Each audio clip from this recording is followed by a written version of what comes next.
Hello student, हर हर महादेव। हमारा जो initiative है टू कंप्लीट 6 to 12 एनसीईआरटी, इसमें क्लास 6, 7, 8, 9, 10 कंप्लीट हो चुका है। आज है class 11, chapter 1 of history, early societies, writing and city life. ठीक है, तो इसमें बताया जा रहा है अर्ली सोसाइटीज के बारे में। तो इसका सबसे पहला जो इंट्रोडक्शन है वो क्या है, मेसोपोटामियन सिविलाइजेशन को लेके है। ठीक है, जो मेसोपोटामियन सिविलाइजेशन था वो किस वर्ड से आया है, मेसोज आया है, जिसका मतलब था मिडिल, और पोटामिया का मतलब रिवर। जो मिडिल ऑफ रिवर में जो भी थे ना, वो जो कल्चर वहाँ पे था, जो सिविलाइजेशन था, उसको क्या कहा गया, मेसोपोटामियन सिविलाइजेशन। मेसोपोटामियन का मतलब क्या हुआ, लैंड के between Euphrates and the Tigris rivers, today it is part of Iraq. और ये कहाँ है, अभी इराक में है। ठीक है, फिर उसके बाद कौन कौन से सिविलाइजेशन थे, मेसोपोटामियन सिविलाइजेशन था, सेकेंड था सुमेरियन सिविलाइजेशन। ये फर्स्ट नोन लैंग्वेज था मेसोपोटामियन, वो Sumeria. That is why this civilization is otherwise called Sumerian civilization. और इसी सिविलाइजेशन को क्या कहा गया, सुमेरियन सिविलाइजेशन कहा गया, क्योंकि इससे ही पहली बार सुमेरियन वर्ड का पता चला था। ठीक है, उसके बाद आया Babylonian civilization. After 2000 BCE, when Babylon becomes an important city of this civilization, it is called Babylonian civilization. इसके बाद क्या हुआ, बेबीलोनियन सिविलाइजेशन बना, क्योंकि इसके बाद ना 2000 BCE के बाद इसको ना बोला गया था, इम्पोर्टेंट सिटी बोला गया था इस सिविलाइजेशन का, इसलिए इसको बेबीलोनियन सिविलाइजेशन कहा गया। फिर उसके बाद अकाइड सिविलाइजेशन आया। ठीक है, अकाइड सिविलाइजेशन आया, इसमें बताया गया अकाई सिविलाइजेशन आया। तो अकाई सिविलाइजेशन 2400 BCE में आया, जब ना अकाइडियन स्पीकर अराइव हुए, स्टेबलाइज किया अपना रूल सदर्न पार्ट में मेसोपोटामिया का। और उसके बाद क्या कहा गया, इसको अकाडियन सिविलाइजेशन कहा गया। फिर एसेरियन सिविलाइजेशन कहा गया, जब एसेरियन स्पीकर जब वहां आए, तो उसके बाद जब वो मेसोपोटामिया में रहने लगे, रूल करने लगे, तो उसको क्या कहा गया, एसेरियन सिविलाइजेशन कहा जाने लगा। ठीक है, अब देखो क्या क्या फीचर्स थे मेसोपोटामियन सिविलाइजेशन के। ठीक है, Mesopotamian civilisation was known for its prosperity, city life, voluminous and rich literature, its mathematics and astronomy. तो मेसोपोटामिया का क्या क्या इंपॉर्टेंट था वहाँ पे, तो वहाँ का जो मैथमेटिक्स और एस्ट्रोनॉमी था वो बहुत ज्यादा इंपॉर्टेंट था उसके सिविलाइजेशन को लेके। उसके लाइफ का जो सिटी लाइफ था, उसका प्रॉस्पेरिटी था, वो सब ज्यादा इंपॉर्टेंट था। ठीक है, Mesopotamian writing system and literature spread to the eastern Mediterranean, northern Syria and Turkey। और इसका जो राइटिंग सिस्टम था वो कहाँ कहाँ फैला, और इसका जो लिटरेचर था वो ईस्टर्न मेडिटेरियन, नॉर्दर्न सीरिया और टर्की में भी फैला। ठीक है, sources to understand Mesopotamian civilization. अब देखो कौन कौन से ऐसे सोर्स थे जिसकी वजह से हम सब अंडरस्टैंड किए थे मेसोपोटामियन सिविलाइजेशन को। ठीक है, ठीक है, उसके बारे में बताया जा रहा है कौन कौन से ऐसे सोर्स थे जिसके बारे में हम सबको पता चला था मेसोपोटामियन सिविलाइजेशन के बारे में।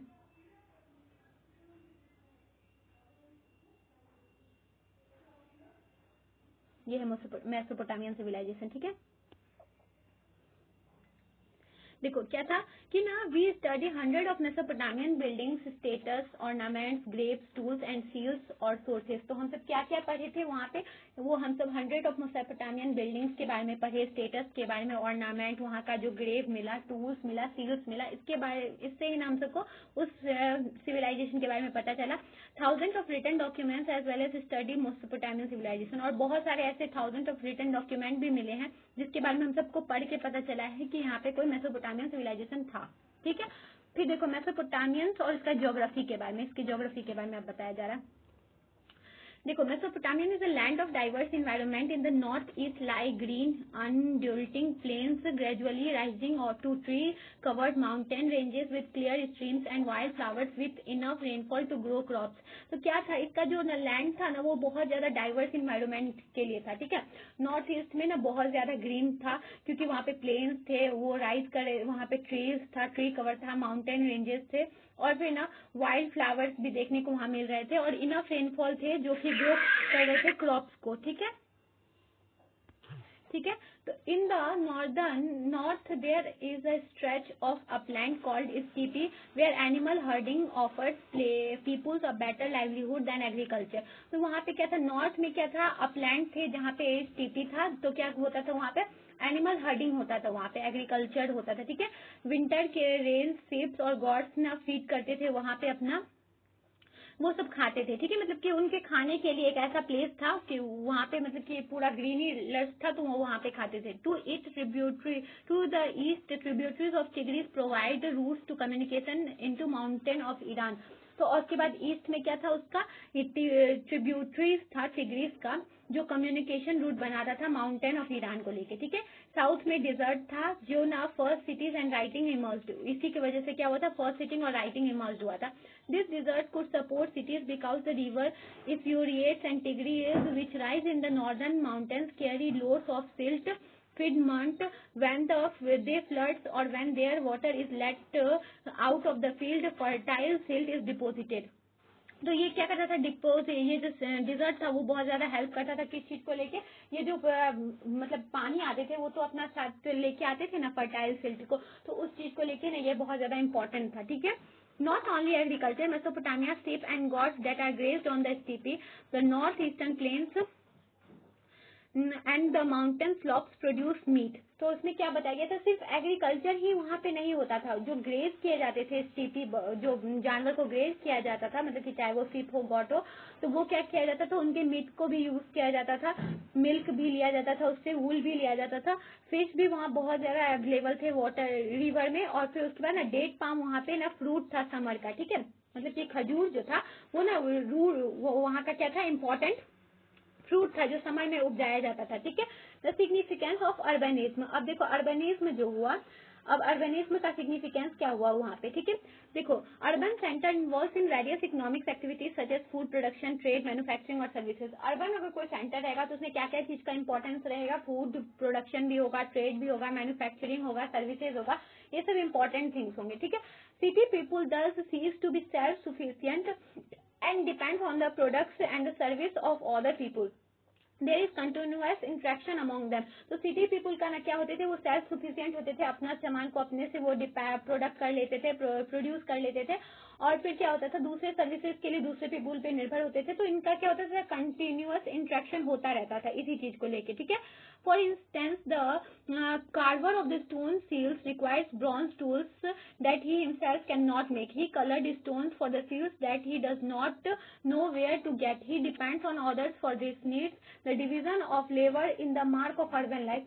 तो क्या होता था कि अगर जैसे कि कोई सील ही बनाना है तो उसमें जो वो ब्रॉन्ज टूल का यूज होगा वो उसको नहीं आता था बनाने के लिए, ठीक है, जो सील बना रहा है, ठीक है, स्टोन बना रहा है। तो क्या होता था कि एक दूसरे पे निर्भर होते थे, चाहे उसके कलर को लेके, चाहे आगे का जो भी काम होता था उसको लेके। तो मतलब एक काम में दूसरे काम से निर्भर रहता था। तो इससे क्या होता था, इससे वर्क डिवीजन ऑफ वर्क होता रहता था, जो क्या होता है अर्बन लाइफ में होता है ये चीज, ठीक है। और यहाँ पे क्या होता था, सोशल ऑर्गेनाइजेशन था, फ्यूल, मेटल, वेरियस स्टोन्स जो थे, वुड्स थे, वो come many different places for city manufacturers. तो क्या होता था, ये सब फ्यूल होता था, चाहे वो मेटल हो, वो ना दूसरी जगह से क्या आता था, सिटी में आता था, क्योंकि मैन्युफैक्चरिंग थिंग्स के लिए, ठीक है। Organise trade and storage is needed. There are delivers of grains and other foods items for the village to the city and food supplies need to stored and distributed. तो क्या होता था, यहाँ पे ट्रेड भी ऑर्गेनाइज तरीके से हो रहा था, जिससे क्या हो रहा था, यहाँ पे कुछ भी डिलीवर करना होता था, जैसे कि फूड को, तो फूड को भी डिलीवर किया जाता था, ठीक है, विलेज से अदर सिटीज में, और उसको डिस्ट्रीब्यूट और स्टोर्ड भी किया जाता था, ठीक है। Movement of goods into cities, 8 communication, ठीक है, इनटू। देखो अब मूवमेंट कैसे होता था गुड्स का सिटीज में, ठीक है, उसके बारे में बताया जा रहा है। मेसोपोटामिया में क्या होता था, रिच फूड सोर्स था वहाँ पे, मिनरल रिसोर्स भी वहाँ पे फ्यू थे, बट वहाँ पे मेसोपोटामिया में क्या था, फूड का सोर्स जो था, रिसोर्स था, बहुत ज्यादा रिच था। जो उसके बहुत सारे पार्ट थे साउथ के, वो लेक करते थे stones for tools, seals and jewels, wood for carts, wheels और boats. There was no metal for tools, vessels और ऑर्नामेंट्स। वहाँ पे ना मेटल नहीं होता था, वहाँ मेटल का बहुत कमी था, पर जो तो क्या होता था, ये सब चीज के लिए, चाहे वो वुड हो, कॉपर हो, टिन, सिल्वर, गोल्ड हो, इस चीज के लिए क्या करते थे, वेरियस स्टोन्स के लिए वो क्या करते थे, टर्की और ईरान पे ना वो निर्भर रहते थे, ठीक है, वो गल्फ पे जाके, मतलब कि वहां से उससे ना वो चीज को लेकर आते थे, ठीक है। इसके क्या होता था, उनका एक्सचेंज होता था चीज, तो फिर उससे क्या हुआ था कि सोशल ऑर्गेनाइजेशन बढ़ा था, एक्सचेंज हो रहा था अगर गुड्स का, तो उनके बीच में क्या हो रहा था, सोशली तौर पे भी ना वो एक दूसरे से कम्युनिकेट कर पा रहे थे, ठीक है। Besides craft, trade and services, efficient transport is also important for urban development. और craft के अलावा क्या क्या urban development भी important होते हैं, trade भी important होते हैं, transport भी important होता है, ठीक है. Pack animal were used to carry grain into cities. Pack animals where used. क्या करता था, जब ग्रेन को सिटीज में लेके जाना होता था तो उसके लिए क्या होता था कि ना एनिमल्स को यूज किया जाता था, ठीक है, एनिमल्स को वहां पे यूज किया जाता था. द चीपेस्ट मोड क्या था उस टाइम का ट्रांसपोर्ट का, रिवर बोट था, ठीक है, क्योंकि ना रिवर बोट से क्या किया जाता था, ग्रेन को एक जगह से दूसरी जगह लेके जाया जाता था, ठीक है. रिवर बोट को यूज किया जाता था और एनिमल को यूज किया जाता था वहां पे ट्रांसपोर्ट के लिए, ठीक है. The development of writing in Mesopotamia. अब इसके बाद है राइटिंग का. मेसोपोटामिया में राइटिंग कैसे स्टार्ट हुआ, ठीक है. All societies have a language in which certain spoken sounds convey certain meanings. This is verbal communication. Writing too is verbal communication, but it is different way. तो देखो क्या होता है कि जब भी ना एक दूसरे से हम सब कोई बात को कन्वे करना चाहते हैं तो हम सब क्या करते हैं, किसी भी चीज का बोलने का स्रोत कम्युनिकेशन को यूज करते हैं, ठीक है. राइटिंग भी एक तरीके का कम्युनिकेशन है पर वो डिफरेंट वे में है, ठीक है. फर्स्ट मेसोपोटामियन टैबलेट जो रिटेन हम सबको मिला है 3200 BC पहले मिला है, जिसमें ना साइन और फिर कुछ नंबर दिया गया है पिक्चर में, ठीक है. उसके बाद क्या है 2600 BCE में ना later became cuneiform and the language was Sumerian. और उसके बाद समेरियन लैंग्वेज का प्रयोग किया गया था, ठीक है, 3200 BCE में, ठीक है. Mesopotamia wrote on tablets of clay. और मेसोपोटामिया में क्या किया जाता था, क्ले पे लिखा जाता था, ठीक है. Once dried in the sun the clay. और इसको क्या किया जाता था, इस क्ले को ना सन में पका दिया जाता था, ठीक है, हार्ड कर दिया जाता था और उसके बाद उसमें ना लिखा जाता था, ठीक है, सरफेस पे, और फिर उसको प्रिजर्व करके रखा जाता था. However minor required a separate return tablet. और माइनर सब क्या करते थे, इसके लिए दूसरी चीज को सेपरेट लेते थे, टेबलेट को यूज करते थे. Sumerian the earliest known language of Mesopotamia was gradually replaced after 2000 BC by Akkadian. देखो अब सुमेरियन सबसे पहले वाला लैंग्वेज था जो मेसोपोटामिया में बोला गया था, उसके बाद इसको ना फिर रिप्लेस किया अकेडियन 2400 में, और उसके बाद 1st सेंचुरी में उसको अकाडियन किया, उसके बाद अकाडियन उसको रिप्लेस कर दिया, ठीक है. तो मतलब कि ऐसा हुआ कि उसमें पहले सुमेरियन लैंग्वेज का यूज किया गया, फिर उसके बाद अकेडियन, फिर अकाडियन का यूज किया गया, ठीक है. उसके बाद क्या है the system of writing. Writing was used for, तो किस चीज के लिए राइटिंग यूज किया जा रहा था, डिक्शनरी बनाने के लिए, रिकॉर्ड रखने के लिए, लीगल वैलिडिटी और लैंड ट्रांसफर का रिकॉर्ड रखने के लिए, narrating the dates of king, अब जो किंग डेट कर गए हैं उनके बारे में बताने के लिए, announcing the change a king has made, अगर कोई किंग चेंज मेड कर रहा था तो उसको बताने के लिए, या कुछ लॉज के बारे में बताने के लिए, इस इंफॉर्मेशन को सेंड करने के लिए, ये सब चीज के लिए ना तभी राइटिंग का यूज किया जा रहा था, ठीक है. The system of writing cuneiform. अब देखो सिस्टम ऑफ राइटिंग का जो क्यूनिफॉर्म यूज किया जा रहा था वो क्या था, ठीक है, उसके बारे में बताया जा रहा है. द यूजेस ऑफ राइटिंग, ठीक है, सिस्टम ऑफ राइटिंग क्यूनिफॉर्म, उसके बारे में क्या बताया जा रहा है कि जो represent was not single consent और वॉवेल बट सिंबल्स. तो इसमें कोई सिंगल कंसेंट या वॉवेल नहीं था, क्या कॉन्सोनेंट और फिर वॉवेल नहीं था. सिलेबस इसका क्या था, वो सिंगल के हिसाब से बताते थे, ठीक है. Thus the scribes had to be learn 100 of science for writing was skilled craft. It conveys visual form of system of sounds of a particular language. तो उसमें ना वो विजुअली बताते थे, ठीक है, वो क्या करते थे, क्राफ्ट के तौर पे उसको बताए थे, लिखे थे, तो उसको विजुअली बता रहे थे, ठीक है. लिटरेसी इन मेसोपोटामिया. आप देखो मेसोपोटामिया में लिटरेसी किस हिसाब से था, किंग और जो कुछ ही लोग थे जो पढ़े लिखे होते थे वहां पे, ठीक है. 100 sign to learn many of this were complex, क्योंकि बहुत सारा साइन था एक ही वर्ड को जानने के लिए, तो बहुत ज्यादा कॉम्प्लेक्सिटी था उस चीज को लेके. King could read that was record in his inscription. और इसमें ये बताया गया कि किंग मतलब जानता था पढ़ना, क्योंकि ये रिकॉर्ड मिला है उसी के इंस्क्रिप्शन के द्वारा, ठीक है. It was kingship that organise trade and writing. और वही किंगशिप ही था जो ट्रेड और फिर राइटिंग को ऑर्गेनाइज किया था. Urbanisation in southern Mesopotamia, temples and kings. तो अब सदर्न मेसोपोटामिया में कैसे हुआ था अर्बनाइजेशन, उसके बारे में बताया जा रहा है. तो 5000 BC में ना settlement began in Mesopotamia. The earlier cities emerged from some of this settlements. तो 5000 के बाद क्या हुआ था, सदर्न के बाद सदर्न के बारे में बताया जा रहा है, सदर्न मेसोपोटामिया के बारे में बताया जा रहा है। तो 5000 के बाद क्या हुआ था, यहाँ पे इमर्ज होने लगे थे कुछ सेटलमेंट मेसोपोटामिया में, ठीक है, उसके बारे में बताया जा रहा है। देखो जो चीफ थे ना, ऑफर कर रहे थे प्रीसियस थिंग गॉड को, ब्यूटीफुल टेम्पल को वहां पे बनाया जा रहा था। वो एम्प्लॉय कर रहे थे गार्ड्स और सर्वेंट को, वो ऑर्गेनाइज कर रहे थे डिस्ट्रीब्यूशन ऑफ टेम्पल वेल्थ को बाय कीपिंग रिकॉर्ड, ठीक है, रिकॉर्ड भी रखते थे। अगर टेम्पल में कुछ वेल्थ डालते थे वो, मतलब कि कुछ पैसा लगाते थे तो उस चीज का रिकॉर्ड रखते थे। किंग ना हाई स्टेटस और ऑथोरिटी दिया हुआ था। War captives and local peoples had to work for temple for the ruler. और वॉर जितने भी वॉर कैप्टिव्स होते थे या फिर लोकल पीपुल होते थे ना, वो क्या करते थे, राजा की सहायता के लिए क्या करते थे, टेम्पल में काम करते थे। It has been estimated that of the temple 500 man working 10 hours a day. तो क्या बताया गया था, 500 मैन ना हर वक्त वहां पे काम करता रहता था 10 घंटे, ठीक है। There are 3 kind of cities. तो वहां पे क्या था, 3 काइंड ऑफ सिटीज था वहां पे देखा गया था, ठीक है। तो वो सिटीज किस हिसाब से था उसके बारे में बताया जा रहा है, ठीक है। Cities that developed around temples. तो क्या था, कुछ एक सिटी ऐसा था जो टेम्पल के अराउंड था, ठीक है। कुछ सिटी ऐसे थे जो ट्रेड सिटीज के पास थे और कुछ इंपेरियल सिटीज थे। The earliest known temples was a small shrine made of unbaked bricks. तो कुछ कुछ ऐसे श्राइन वहां पे बने हुए थे जो अनबेक्ड जो होता था ना, अनबेक्ड से बनाया हुआ था वो, ठीक है। कोई भी उसमें बेक नहीं था। वो जो सिटी जो बनाया गया था, टेम्पल बनाया गया था, वो अनबेक्ड था, ठीक है। Temple were the residence of various gods, moon god, sun god और फिर गॉडेस ऑफ लव 8 वर्ड्स। तो इसमें ना बहुत सारा टेम्पल में ना बहुत सारा भगवान के बारे में बताया गया था, बहुत सारा भगवान को लेके बनाया जा रहा था, ठीक है। Construction and maintenance of temple in Mesopotamia. अब देखो कंस्ट्रक्शन और मेंटेनेंस कैसे होता था वहां पे, ठीक है, मेसोपोटामिया में टेम्पल का, ठीक है, उसके बारे में बताया जा रहा है। Temple become larger over time with several rooms around open courtyard. तो टेम्पल को ना बड़ा किया जा रहा था, क्या किया जा रहा था, ओपन कोर्टयार्ड बनाया जा रहा था। Temple always had their outer walls going in and out at regular intervals. और इसके बाद क्या था, आउटर वॉल्स होते थे वहां पे कि इंटरवल्स के लिए जाया जा सके। The God was the focus of worship. तो गॉड क्या होते थे, फोकस ऑफ वर्शिप होते थे, क्योंकि पीपुल सोचते थे कि ग्रेन कर्ड और जो फिश, पीपुल क्या करते थे, भगवान के लिए ग्रेन कर्ड और फिश लाते थे। God was also the theoretical owner of the agriculture fields, the fisheries, the herd of the local community. तो उसको क्या माना जाता था, थ्योरेटिकल ऑनर माना जाता था, चाहे वो एग्रीकल्चर का हो, फिशरी का हो या फिर लोकल कम्युनिटी का ना, गॉड को, भगवान को क्या माना जाता था, ऑनर माना जाता था।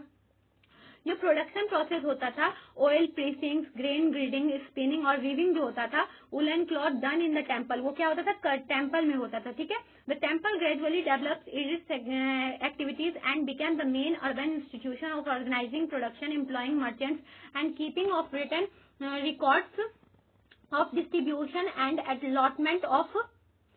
Allotment of grain, plug animals, breed beers, fish etc. तो क्या होता था, टेम्पल ना कि बहुत सारी चीज को ना, जैसे कि बहुत सारा जो जनता होता था, चाहे वो जो किस चीज का ऑर्गेनाइजिंग प्रोडक्शन करता था, चाहे वो मर्चेंट होता था, चाहे वो जो रिटर्न रिकॉर्ड रखते थे, उन सभी के लिए क्या था, एक तरीके का ना अर्बन इंस्टीट्यूशन बन गया था। वहां पे वो सब रहते थे, अपना एक्टिविटी को पूरा करते थे, ठीक है। इस टाइप का काम हो गया था कि वो टेम्पल के पास ही रह के अपना काम पूरी तरीके से करते थे, ठीक है। Role of kings in construction and maintenance of temple in Mesopotamia. अब किंग का रोल क्या था मेसोपोटामिया में कंस्ट्रक्शन करने का या फिर ये सब चीज करने का, तो उसका क्या था रोल, ठीक है, उसके बारे में बताया जा रहा है कि किंग का क्या काम था वहां पे। तो क्या करते थे वो ना, एम्प्लॉय करते थे गार्ड और सर्वेंट को। Chief offers precious things to god to beautiful temple. और चीफ क्या करते थे, भगवान को ना प्रीसियस थिंग्स देते थे, वो डिस्ट्रीब्यूशन करते थे, वेल्थ और रिकॉर्ड भी इस चीज का रखते थे, ठीक है। Life in the city. अब इसकी बात मतलब कि ऐसे था कि सब कुछ जो भी हो रहा था ना वहाँ पे टेम्पल में, वो क्या किया जाता था, किंग की निगरानी में किया जाता था। तो किंग उसके लिए सर्वेंट रखते थे, वो बहुत ज्यादा वेल्थ देते थे और उसका रिकॉर्ड भी रखे हुए थे। तो मतलब वो ना अपने हिसाब से टेम्पल का काम करवाए थे और वहाँ पे सिटी डेवलप करवा रहे थे। Life in the city. अब देखो वहाँ पे लाइफ सिटी में कैसा था और सब जो सिटी में रहते थे उन सब का लाइफ कैसा था, ठीक है। मेसोपोटामिया सिटी जो था वो न्यूक्लियर फैमिली का था, वो वहाँ पे न्यूक्लियर फैमिली का नॉर्म्स था, ठीक है। मैरिड सन होता था, उसकी फैमिली होते थे अपने with his parents. The father was the head of the family. और जो फादर होता था वो हेड होता था फैमिली का, ठीक है। With the wedding took place, gifts were exchange by both parties, they who are together made offering in the temple. तो वेडिंग होने के बाद क्या होता था, गिफ्ट ना एक दूसरे पार्टी को दिया जाता था जो ऑफरिंग करते थे टेम्पल में। Ur was one of the earliest cities to have been excavated in Mesopotamia. और जो यूआर था ना वो पहला सिटी था जो मेसोपोटामिया में सबसे पहले एक्सकवेट किया गया था, ठीक है। खुदाई जिसका सबसे पहले हुआ था वो कौन था, यूआर था, ठीक है। उसके बाद क्या हुआ था, when the breeding took place, उसके बाद क्या था, herder exchange animal cheese leather meat in return for metal tools with the farmers. तो हर्डर्स का क्या काम था, ये तो फैमिली ऐसे थे, ठीक है। हर्डर्स करते थे, क्या करते थे, एनिमल हो या चीज हो या लेदर हो, मीट हो, उस सबको क्या करते थे, मेटल के लिए ना क्या करते थे, एक्सचेंज करते थे फार्मर से, ठीक है। नोमैडिक जो ग्रुप थे वो वेस्टर्न डिजर्ट में फिल्टर्ड करते थे प्रोसियस एग्रीकल्चर लैंड को, ठीक है। They were superstitious about houses. Records in Omen tablet at UR. A raised threshold brought wealth. A front door that did not open towards another house was lucky, but if the main wooden door uh, of house opened outward instead of inward, the wife be a torment to be. तो ना बताया जाता था कि जिसका ना घर आगे के दरवाजे पे नहीं खुलता था वो सही था, और जिसका घर आगे के दरवाजे पे खुलता था ना, मेन वुडन डोर पे खुलता था, तो उसकी बुरी किस्मत का उसका वाइफ को माना जाता था, ठीक है। अ trading town in a पेस्ट्रोल zone. अब देखो पेस्ट्रोल जोन में ट्रेडिंग टाउन किस टाइप का था, ठीक है, उसके बारे में बताया जा रहा है, ठीक है। After 2000 BCE the royal capital of Mari flourished. तो कैपिटल जो मैरी उसका फ्लरिश्ड हुआ, ठीक है, 2000 BCE के बाद। Located in the Euphrates in a prime position for trade wood, copper, tin, oil, wine. इसमें ना क्या हुआ था, बहुत ज्यादा फिर क्या हुआ, ट्रेड होने लगा था, किस चीज का, वुड हो, कॉपर हो, टीन हो, ऑयल हो, पाइन हो, इस सब चीज का क्या हुआ था, फिर ना वहाँ पे ट्रेड होने लगा था। और उसके बाद क्या होता, various other goods were carried in boats, और उसके बाद अदर गुड्स को क्या किया जा रहा था, बोट के द्वारा कैरी करके लेके आया जा रहा था। और उसके बाद क्या करता था, साउथ में ना इस चीज को मिनरल के द्वारा बेचा जा रहा था, ठीक है। और इसको कहाँ लेके जा रहा था, Turkey, Spain, Lebanon, Syria, Lebanon, वहां लेके जाया जा रहा था, ठीक है। मतलब उसके पास एक्सचेंज किया जा रहा था उन्हीं सब कंट्री से, ठीक है। Both carrying grading stones, wood, wine and oil jars would stop at Mari on their way to be southern cities. तो मैरी के द्वारा क्या किया जाता था, उसको उन्हीं के वे में सदर्न सिटीज में रोक दिया जा रहा था। Officer of this town would go abroad and inspect the cargo and levy charge of about 1/10 the value of goods before allowing the boat to continue down stream. तो ऑफिसर क्या करते थे, उसपे ना 1/10 ना टैक्स काटते थे, ठीक है। उस जितना भी गुड लेके जाया जाता था ना, ऑफिसर क्या करते थे, उसका 1/10 काटते थे, फिर उसके बाद में उसको लेके जाने दिया जाता था, ठीक है, गुड को, ठीक है। उसके बाद क्या होता था, thus although the kingdom of Mari was not military strong, it was exceptionally prosperous. वो ना मिलिट्री स्ट्रॉन्ग नहीं था उसका जो किंगडम था मैरी का, बट क्या था, वो ना बहुत ज्यादा एक्सेप्शनली प्रोस्पेरस था, इसलिए ना उसका बात माना जाता था, ठीक है। The legacy of writing, science and technology in Mesopotamia. अब देखो साइंस और टेक्नोलॉजी का लेगेसी किस हिसाब से हुआ था वहाँ पे, perhaps the greatest legacy of Mesopotamia the world is its scholarly tradition of times. तो वहाँ पे क्या होता, ट्रेडिशन ऑफ टाइम था, वहाँ पे मैथमेटिक्स का वहाँ पे रिकॉर्ड मिला था।